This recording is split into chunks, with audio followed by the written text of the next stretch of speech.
Olá, começa agora o Boletim Igreja no Brasil com as principais notícias desta semana.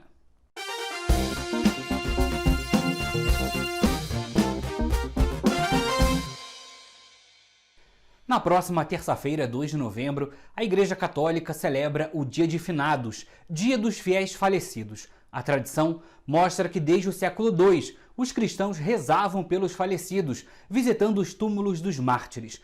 No século V, a Igreja dedicava um dia do ano para rezar por todos os mortos, pelos quais ninguém rezava e dos quais ninguém lembrava. A própria doutrina da Igreja ensina que este é o papel de todo cristão, rezar pelos que nos precederam na morte.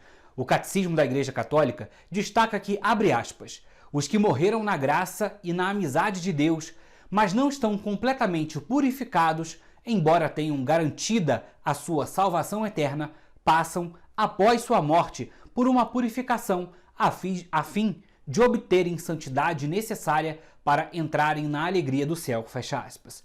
Para ensinar esta doutrina, a Igreja sempre se amparou no texto bíblico do primeiro livro dos Macabeus, capítulo 12, versículos de 38 a 45, que diz assim: é, pois, santo e salutar pensamento orar pelos mortos, para que sejam livres dos seus pecados. Acesse o site ou as redes sociais da sua arquidiocese ou diocese para conferir a programação das missas de finados.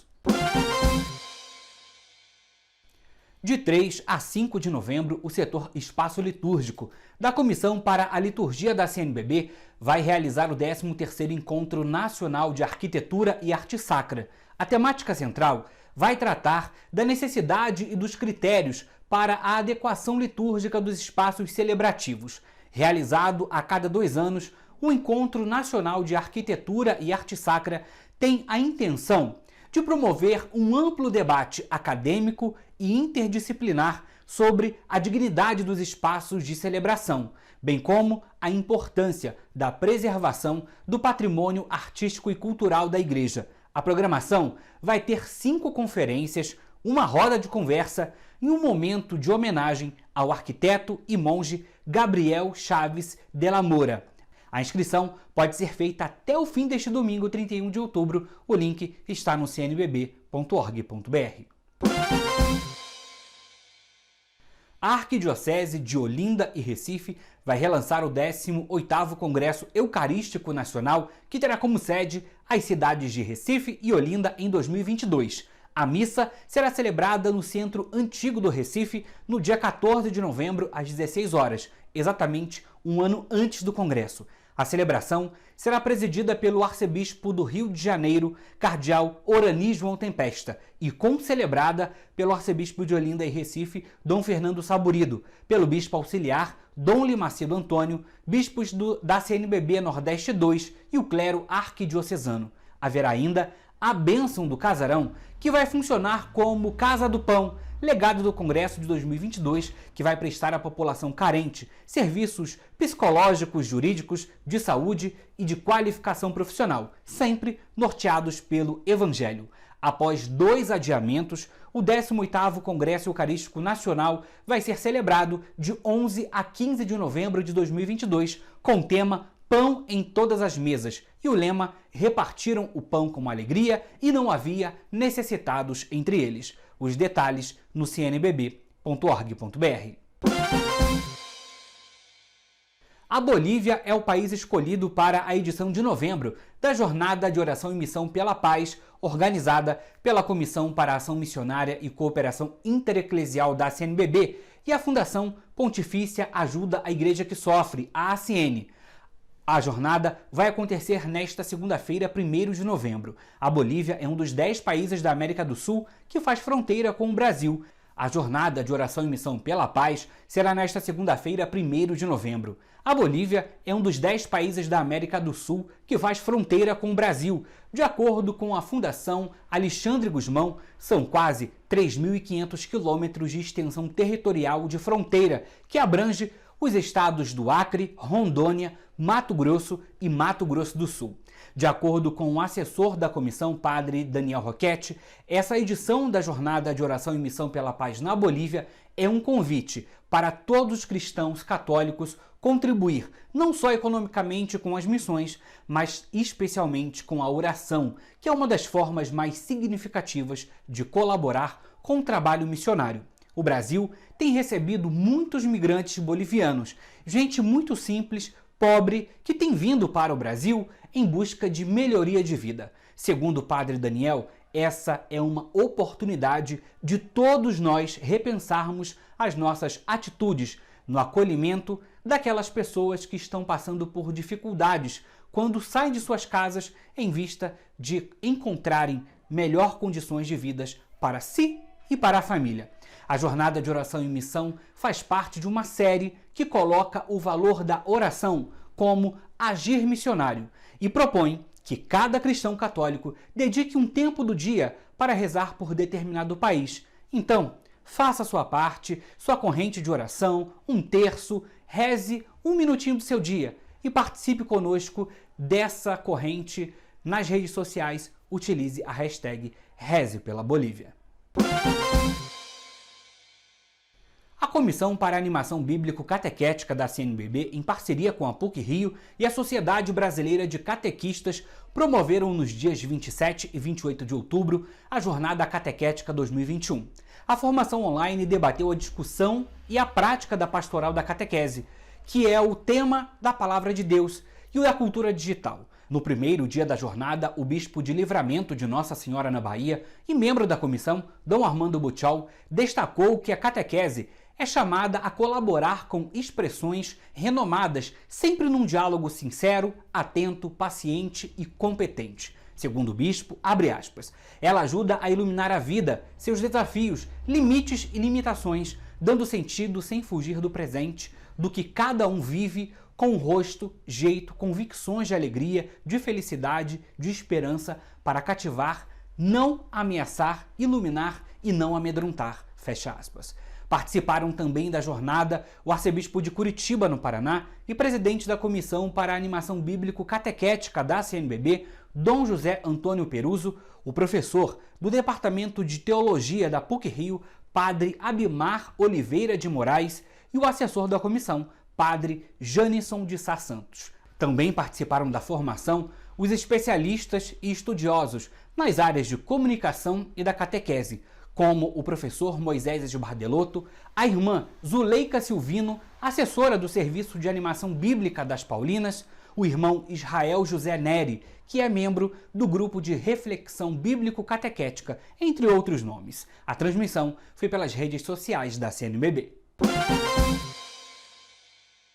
Na última sexta-feira, 29 de outubro, a Comissão para a Ação Missionária e Cooperação Intereclesial da CNBB encerrou a série de lives que celebrou o mês missionário. O bate-papo foi sobre o tema Explorando e Conhecendo os Projetos Igrejas Irmãs e Adjentes. Na live, os participantes conversaram sobre os projetos adjentes e recordaram a história dos projetos Igrejas Irmãs em dioceses que se envolveram nesse processo ao longo das últimas 5 décadas. Entre os regionais da CNBB, alguns projetos adjentes surgiram com a participação e doação de preces, recursos humanos e financeiros, como por exemplo no Sul 1, que abrange o estado de São Paulo, no Sul 2, Paraná, e no Sul 3, o Rio Grande do Sul, que mantém missões no continente africano.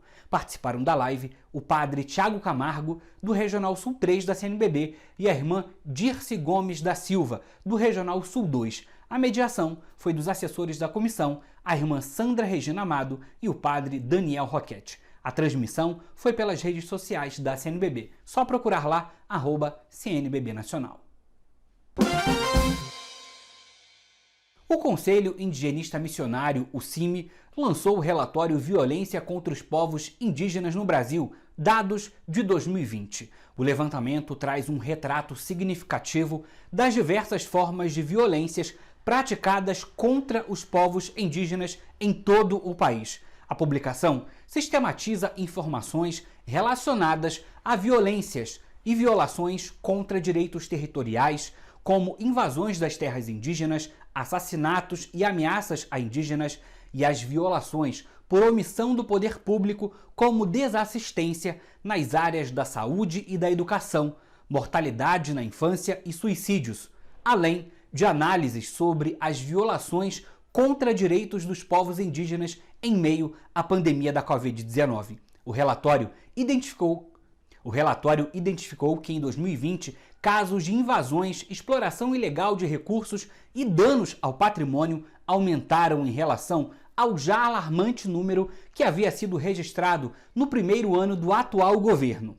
Foram 263 casos registrados em 2020, um aumento em relação a 2019, quando foram contabilizados 256 casos e um acréscimo de 137% em relação a 2018, quando haviam sido identificados 111 casos. Este foi o quinto aumento consecutivo registrado nos casos do tipo, que em 2020 atingiram pelo menos 201 terras indígenas em 141 povos em 19 estados. O relatório completo está no site cime.org.br. O Papa Francisco nomeou na última quarta-feira, 27 de outubro, 3 novos bispos para o episcopado brasileiro. Os escolhidos são Padre Joel Maria dos Santos, de 55 anos, nomeado bispo auxiliar da Arquidiocese de Belo Horizonte. Monsenhor Joel é pároco da Paróquia Santíssima Trindade na capital mineira e desde dezembro de 2016 também exerce a função de vigário episcopal para a ação pastoral na arquidiocese. O cônego Lauro Sérgio Versiani Barbosa, de 62 anos, da Arquidiocese de Mariana, em Minas Gerais, foi o escolhido para assumir a Diocese de Colatina, no Espírito Santo, que estava vacante desde janeiro deste ano, quando Dom Vladimir Lopes Dias foi nomeado para a Diocese de Lorena, interior de São Paulo. Cônego Lauro Sérgio é atualmente pároco da paróquia Nossa Senhora do Rosário de Fátima, em Viçosa, também em Minas Gerais. E o padre Dirceu de Oliveira Medeiros, da Diocese de São João del Rei, em Minas, e atual subsecretário adjunto-geral da CNBB, de 48 anos, foi nomeado bispo da Diocese de Camaçari, na Bahia. Monsenhor Dirceu vai suceder Dom João Carlos Petrini, que teve o pedido de renúncia ao governo pastoral da Diocese aceito pelo Papa Francisco por motivo de idade, conforme o cânon 401 do Código de Direito Canônico, que prevê que aos 75 anos o bispo deve renunciar e se tornar emérito, ou seja, se aposentar. A CNBB enviou saudação aos nomeados e agradecimento a Dom João Carlos Petrini pelos anos dedicados ao episcopado brasileiro. O Conselho Nacional do Laicato do Brasil, o CNLB, lançou o subsídio para o Dia Nacional dos Cristãos Leigos e Leigas, que é comemorado sempre no último domingo antes do Advento. Este ano, dia 21 de novembro, festa de Cristo Rei. O tema deste ano é Testemunhas de Jesus Libertador no compromisso com a vida e o lema Eu vi a aflição do meu povo e desci para libertá-lo. Segundo o CNLB, o tema deste ano motiva a pensar a vocação e missão dos cristãos leigos e leigas e testemunhar Jesus e ser artífice de seu reino de amor, justiça, igualdade, solidariedade e, como imitação do Mestre, estar a serviço da vida. O Dia Nacional dos Cristãos Leigos e Leigas é celebrado desde 1991. O subsídio de reflexão e celebração, assim como o cartaz, já estão disponíveis no site cnlb.org.br. Estão abertas as inscrições para o Simpósio de Formação Ecumênica e Interreligiosa que vai acontecer virtualmente nos dias 31 de janeiro e 1º de fevereiro de 2022. O evento é organizado pela Comissão para o Ecumenismo e o Diálogo Interreligioso da CNBB e tem como tema Educar para o Ecumenismo e a Sinodalidade para uma Religião Humanizadora. Para se inscrever, basta enviar o nome e a cidade onde mora para o e-mail ecumenismo@cnbb.org.br. As inscrições e a participação no seminário são gratuitas. Representantes do Comitê Gestor do Fundo Nacional de Solidariedade, o FNS, gerido pela CNBB, estiveram reunidos no dia 26 de outubro com os adolescentes, jovens, adultos e familiares no Centro de Convivência e Fortalecimento de Vínculos do projeto Correndo Atrás de um Sonho, mantido pela conferência, numa área rural aqui de Brasília. O encontro marcou a entrega de uma tenda no espaço de convivência, local provisório para fazer reuniões e atender as famílias, e também foi entregue material esportivo para os adolescentes e jovens que integram o projeto, incluindo 4 deles que partem nesta semana para os Jogos Escolares do Rio de Janeiro, onde vão disputar provas de atletismo. No espaço será construído quadras, refeitório, salas para oficinas e uma pequena capela. O projeto está em fase de desenvolvimento. Os detalhes no cnbb.org.br. Confira também no portal da CNBB. Os 40 anos do Regional Nordeste 1 da CNBB foi celebrado na última semana durante a reunião do Conselho Episcopal Regional. Idosos receberam visita de integrantes de missionários da Pastoral Familiar durante a pandemia na Diocese de Campos, Regional Leste 1 da CNBB. Setor Educação da CNBB promoveu o terceiro encontro da Pastoral da Educação na Amazônia. CNBB e ANEC se reuniram para alinhar ações que vão ser desenvolvidas pelas instituições de educação católica durante a campanha da Fraternidade 2022, que vai tratar do tema educação. 13ª edição do Mutirão de Comunicação será realizado em João Pessoa, na Paraíba, de 13 a 16 de julho de 2023. O boletim Igreja no Brasil fica por aqui. Acompanhe as novidades da CNBB acessando o nosso portal cnbb.org.br ou pelas nossas redes sociais, @CNBB Nacional. E claro, não deixe de se inscrever em nosso canal do YouTube, ative o sininho para receber a notificação de novas publicações, além de curtir e compartilhar o conteúdo. Até a próxima!